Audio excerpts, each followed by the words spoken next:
दोस्तों, आदाब, सलाम, नमस्कार।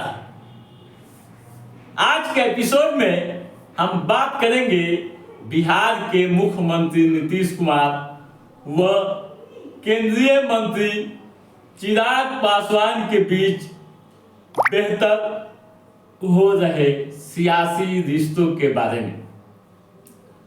दोनों नेताओं के बीच जिस तरह से सियासी रिश्ते बेहतर हो रहे हैं, उसका क्या असर आगामी विधानसभा चुनाव में पड़ेगा, आज के इस एपिसोड में हम विस्तार से चर्चा करेंगे।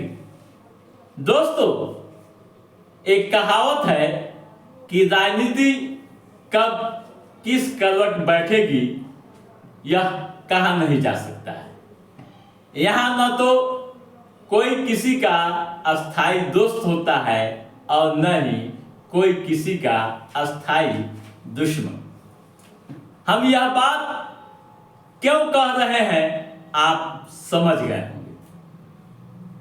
यानी मुख्यमंत्री नीतीश कुमार व चिराग पासवान के बीच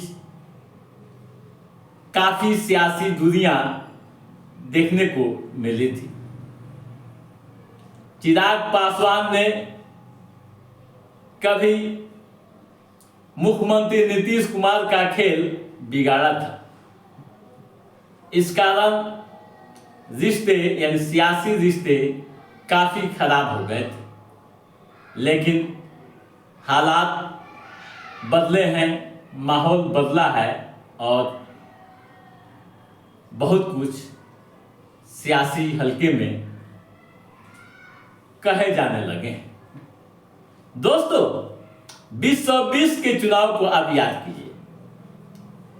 बिहार में जब 2020 का विधानसभा चुनाव हुआ था, तब उस चुनाव में चिराग पासवान एनडीए से अलग होकर अपने अलग अलग उम्मीदवार मैदान में उतारे थे,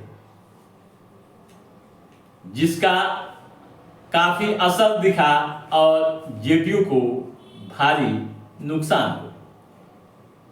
इस नुकसान के कारण जेडीयू यानी नीतीश कुमार व चिराग पासवान के बीच रिश्ते यानी सियासी जो रिश्ते थे वे काफी खराब दिखने लगे थे। एक दूसरे पर जुबानी हमले भी खूब होने लगे थे।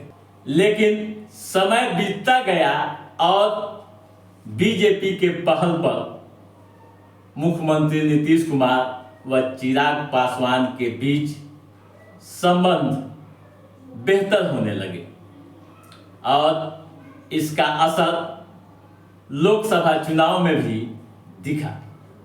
चिराग पासवान ने जब हाजीपुर लोकसभा क्षेत्र से चुनाव लड़ने की घोषणा की थी, तब पशुपति कुमार पारस ने इसका काफी विरोध किया था।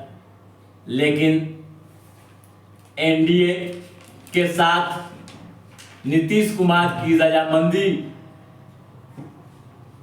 के कारण चिराग पासवान हाजीपुर से चुनाव लड़े और मुख्यमंत्री नीतीश कुमार ने वहां जमकर प्रचार किया। कहा जाता है कि चिराग पासवान की जीत के पीछे मुख्यमंत्री नीतीश कुमार का भी बड़ा योगदान है। बात यहीं खत्म नहीं होती है। मुख्यमंत्री नीतीश कुमार ने पशुपति कुमार पारस से दूरियां बढ़ा ली, जिसका असर यह हुआ कि चिराग पासवान को बंगला मिल गया। नीतीश कुमार से जब संबंध बेहतर हुए तो चिराग पासवान कई बार आवास गए और मुख्यमंत्री नीतीश कुमार से मुलाकात की। खास बात यह रही कि मुख्यमंत्री नीतीश कुमार ने चिराग पासवान का गर्मजोशी के साथ स्वागत किया। अब जब सभी संबंध बेहतर हो रहे हैं तो इसका असर विधानसभा चुनाव में भी पड़ सकता है। जो राजनीतिक पंडित बता रहे हैं, जो राजनीतिक पंडित कह रहे हैं, उनकी माने तो आप समझ लीजिए कि चिराग पासवान व नीतीश कुमार की दोनों पार्टी क्षेत्रीय है और दोनों का अपना अपना जनाधार है। जब दोनों एक साथ नजदीक आएंगे तो एनडीए कार्यकर्ताओं के बीच अच्छा संदेश जाएगा। जब दोनों एक साथ रहेंगे तब बीजेपी पर दबाव भी बनेगी। दोस्तों, चिराग पासवान बिहार में दलित सियासत में एक बड़े चेहरे हैं। 2025 के चुनाव में तेजस्वी यादव के युवा चेहरे के बराबर चिराग पासवान को प्रचार के लिए आगे कर महागठबंधन पर दबाव भी बनाया जा सकता है, खासकर युवा वोटरों पर।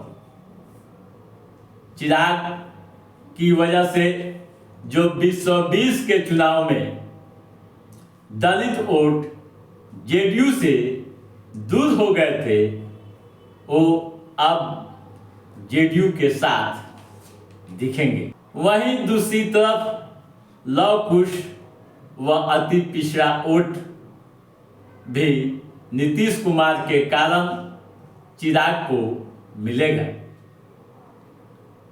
यूं कहूं कि अधिक से अधिक सीटें जीतने में सफलता मिलेगी। राजनीतिक पंडित यह भी कह रहे हैं कि इन दोनों नेताओं के एक साथ होने का असर बिहार के मुस्लिम मतदाताओं पर भी दिख सकता है।